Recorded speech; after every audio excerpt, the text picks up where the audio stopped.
આમ આદમી પાર્ટીના નેતા ઈસુદાન ગઢવીની ગઈકાલે ધરપકડ કરવામાં આવી અને ધરપકડ કાનૂની રીતે કેટલી યોગ્ય છે અને આની પાછળ કોનો હાથ છે આ મામલે હવે અરવિંદ કેજરીવાલ મેદાને આવ્યા છે અને એમને પોતાના સોશિયલ મીડિયા એકાઉન્ટ પર એક ટ્વીટ કર્યું છે. એટલે ટ્વીટની વાત આ વિડીયોમાં. નમસ્કાર, હું છું પ્રથમ મોદી, આપ જોઈ રહ્યા છો નિર્ભય ન્યૂઝ.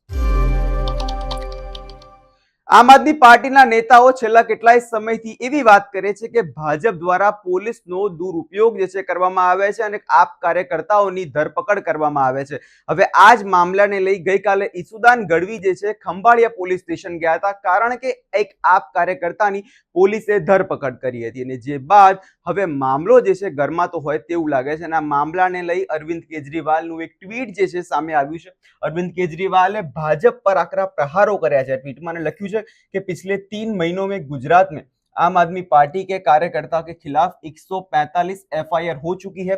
160 से ज्यादा कार्यकर्ताओं को बीजेपी सरकार गिरफ्तार कर चुकी है. बीजेपी गुजरात में हार के डर से आम आदमी पार्टी से बुरी तरह से बौखलाई हुई है और अब तानाशाही पर उतर आई है.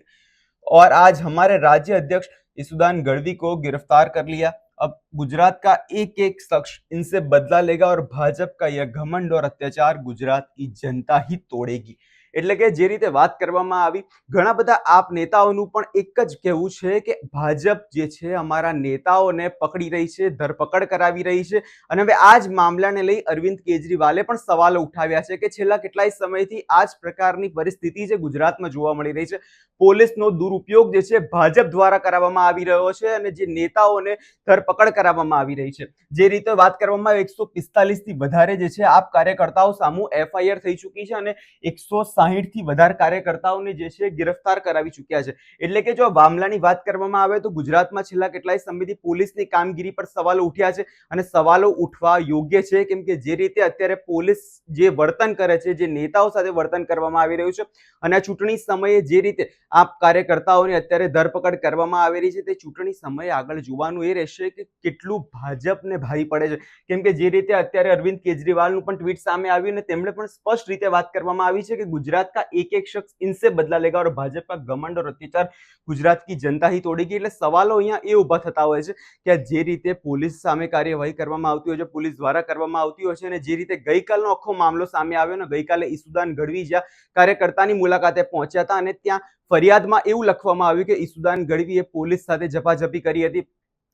ઈસુદાન ગઢવીએ એવી વાત કરી હતી કે તમને સસ્પેન્ડ કરાવીને રહીશ. એટલે કે આ જ મામલાને લઈ તેમની જે છે પોલીસ દ્વારા ધરપકડ કરવામાં આવી અને ધરપકડ કર્યા બાદ મામલા સૂત્રો દ્વારા એવું તો સામે આવે છે કે ઈસુદાન ગઢવી જેલ મુક્ત થઈ ગયા છે. પરંતુ જે રીતે અત્યારે આખો આ મામલો જે ગરમાઈ રહ્યો છે, પોલીસ સામે જે સવાલ ઉઠી રહ્યા છે, ગુજરાત પોલીસની કાર્યવાહી પર ઉઠી રહ્યા છે, તે કેટલા યોગ્ય છે. કેમ કે આગળના સમયમાં જોવાનું એ